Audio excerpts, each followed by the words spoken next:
Toute ma vie à l'école, j'ai galéré à cause de mon TDAH. Mais j'ai quand même réussi mes études, donc je me sens quand même un peu légitime de vous parler de ça, même si j'ai pas encore totalement fini mes études. Dans cette vidéo, il y aura des conseils pour réviser en tant que personne avec un TDAH, et surtout mon témoignage sur toutes les difficultés que j'ai pu rencontrer dans ma vie à l'école, que ce soit au secondaire, en primaire ou même en études sup. Alors d'abord, je tiens à préciser que j'ai eu ma première et ma deuxième année du premier coup.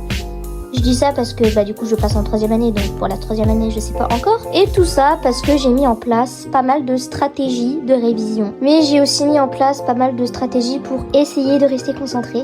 On va d'abord commencer par les conseils de révision. Il faut savoir que je déteste tout ce qui est long et répétitif. Je dis ça car je sais que beaucoup de gens révisent avec des techniques classiques du style faire des fiches de révision, réciter son cours ou des trucs comme ça. Sauf qu'avec moi ça marche pas du tout, parce que c'est pas que j'assimile pas ce que j'apprends, enfin si, c'est clairement parce que j'assimile pas ce que j'apprends, tout simplement parce que je me fais chier. Donc au lieu de faire comme tout le monde, je m'adapte. Donc déjà je fais des quiz. Alors je ne les fais pas moi-même parce que comme je l'ai dit, je déteste tout ce qui est long et répétitif. Donc je génère des quiz, je génère des flashcards et je m'entraîne dessus. Pareil, après je trouve des questions en rapport avec le cours et je réponds aux questions. Comme ça me permet de recracher tout mon cours sans réfléchir trop longtemps. Et ça m'entraîne vraiment beaucoup. Alors ça, cette astuce, c'est clairement pas que pour les personnes qui ont un TDAH. Ça marche avec tout le monde, c'est de s'entraîner sur des annales. Faut vraiment s'entraîner parce que ce qui marche vraiment, c'est l'apprentissage actif. Parce que l'apprentissage passif, malheureusement, ça marche pas vraiment. Alors, il y en a chez qui ça va marcher, mais pour mon cas, ça ne marche absolument pas parce que je me fais chier. Donc, mon cerveau décroche trop vite et donc, je procrastine tout le temps mes révisions. En parlant de ça, je suis tout sauf régulière pendant mes révisions. C'est-à-dire que les gens, généralement, ils essayent de bosser un peu tous les jours. Moi, non, c'est pas le cas. Je bosse peut-être un mois avant les partiels minimum. Parce qu'en fait, je marche avec l'urgence. Quand je sens qu'il y a une urgence qui arrive, je suis plus productive et je me motive. Pour ce qui est de la concentration en cours, alors je vous l'accorde, c'est toujours très compliqué certains moments, mais j'ai quand même trouvé un petit glitch pour pouvoir me concentrer plus longtemps. C'est tout simplement prendre des notes. Alors, vous allez me dire, mais t'es stupide ou quoi? Bien sûr qu'il faut prendre des notes quand t'es en amphi. Ah ça oui, je sais, mais je prends mes notes sur ordinateur parce qu'en fait, déjà c'est beaucoup plus agréable et surtout, ça me donne une stimulation en fait. Donc j'écoute en étant stimulée par le clavier. Après j'ai de la chance parce que dans ma fac, les profs ils sont très investis. Il y en a beaucoup qui théâtralisent leurs cours, donc c'est beaucoup plus agréable à écouter et t'es focus beaucoup plus longtemps. Il y a même une de mes profs, elle nous a construit un jeu de plateau pour réviser. Ah non mais ça vraiment c'est banger de ouf. Elle a mis en ligne un jeu de plateau que tout le monde peut utiliser pour ses révisions. Bon, je l'ai pas utilisé parce que j'avais oublié qu'il y avait l'existence de ça. Et puis j'avais surtout la flemme parce que j'étais toute seule. En parlant d'oubli, ça pareil, c'est vraiment un truc qui me freine au quotidien. J'oublie tout. Avant je pensais que j'avais l'Alzheimer précoce pour vous dire tellement que j'oublie les choses. Mon dernier conseil est du plus basique possible. C'est vraiment d'aller à tous les CM. Je sais que ce conseil, tout le monde le donne, mais je vous jure que pour moi, c'est beaucoup trop important. Parce qu'en fait, quand j'assiste pas à un cours, j'ai la flemme de rattraper le cours. Je procrastine et du coup, jamais je ne rattrape le cours. Du coup, ça me donne du retard. Et puis, c'est pendant les cours que je retiens mes cours. Donc, c'est 10 fois plus facile pendant les révisions. Ensuite, on va passer à mon témoignage de personne qui a un TDAH et qui galère pendant les cours depuis toujours. Je pense que le pire c'était pendant le secondaire. Oh là là, mais comment j'ai galéré. Je pensais vraiment que j'avais un problème alors que c'est pas que je suis nulle, c'est que j'ai des difficultés d'attention, ce qui me donne du retard partout. Déjà, quand t'avais les profs qui expliquaient quelque chose et quand je ne comprenais pas, au lieu de juste attendre que l'explication se termine ou essayer de comprendre, je me dispersais ailleurs. Donc à cause de ça, j'ai eu beaucoup de fragilité parce qu'en fait j'étais trop passive. Parce que tu m'expliques un truc, je comprends pas et je décroche. Et aussi, depuis toujours, je suis tout le temps dans la lune. Je n'arrive pas à écouter ce qu'on me dit. C'est une dinguerie. Je suis d'accord. Quand quelqu'un est dans ses pensées, ça arrive à tout le monde. Mais ce qui me différencie des autres, c'est que les autres, quand ils sont dans leurs pensées, ils peuvent vite revenir sur Terre. Alors que moi, c'est très compliqué. Une fois que je suis dans mes pensées, c'est quasiment impossible que je revienne sur Terre. Maintenant, j'aimerais vous parler d'une autre difficulté, les partiels. Ce qui est compliqué dans les partiels, c'est d'attendre. Parce qu'en fait, je vous apprends rien, mais les partiels, c'est long. Ça dure 3 heures, 4 heures, peut-être un tout petit peu moins dans certains cas, mais je ne peux pas rester jusqu'au bout, c'est trop compliqué pour moi.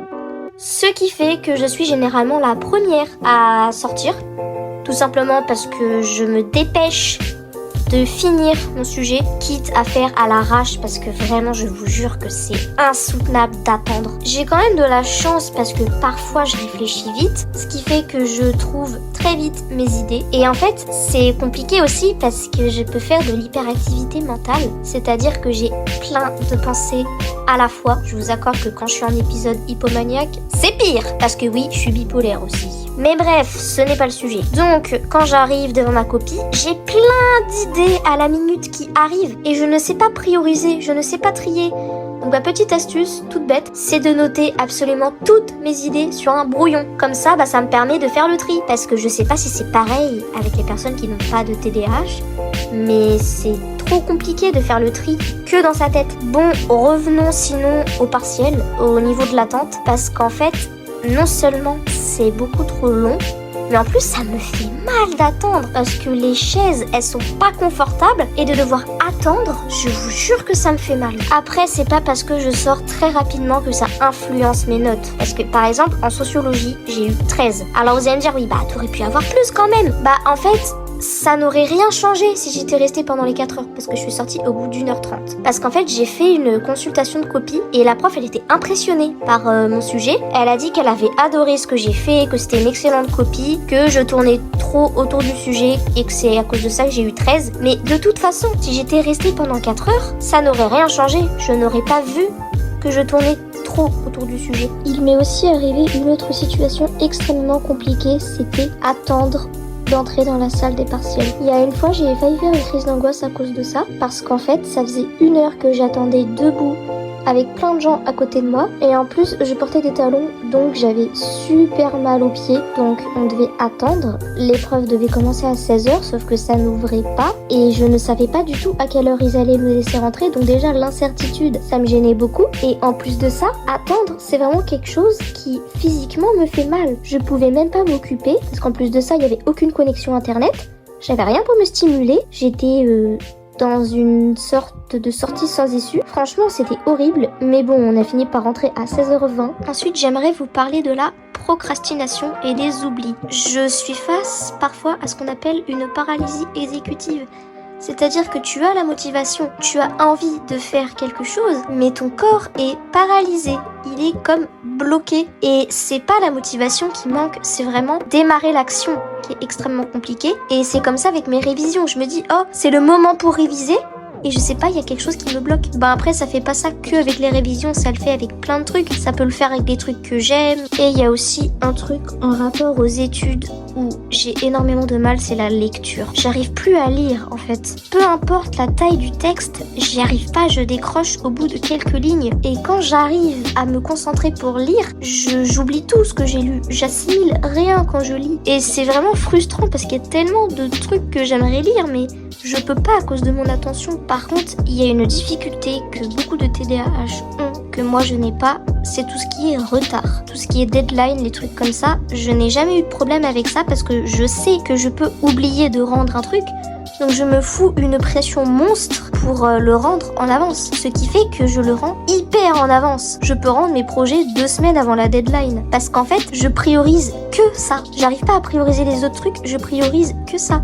Parce que je me dis, ok, il y a une deadline, faut vite que je me grouille. Et puis c'est pareil pour les retards, que ce soit pour les cours ou n'importe où, je prends une marge énorme. Parce que en fait, j'ai tellement peur d'arriver en retard que justement j'arrive des fois 1 heure en avance. Donc tout ça pour vous dire que le TDAH, c'est pas seulement des problèmes d'attention, mais c'est un épuisement constant. C'est épuisant de devoir s'adapter, de trouver des stratégies, des aménagements, c'est épuisant et d'essayer de faire comme tout le monde pareil, ça c'est tellement épuisant. J'ai un problème de thyroïde et même quand ma thyroïde elle est stabilisée, j'arrive à être épuisée tellement que s'adapter c'est fatigant. J'ai terminé cette vidéo, je pense avoir tout dit. S'il y en a qui se reconnaissent et qui veulent témoigner, n'hésitez pas à commenter. Et je pense faire d'autres vidéos sur le TDAH et potentiellement des vidéos sur la bipolarité si ça peut en intéresser certains. Et aussi, je pourrais éventuellement faire une vidéo sur le TDAH et la bipolarité. Comment ces deux troubles interagissent entre eux et c'est quoi qui est différent quant à ces deux troubles-là plutôt que les avoir en isolé. Par exemple, une personne qui est seulement bipolaire ou une personne qui est seulement TDAH.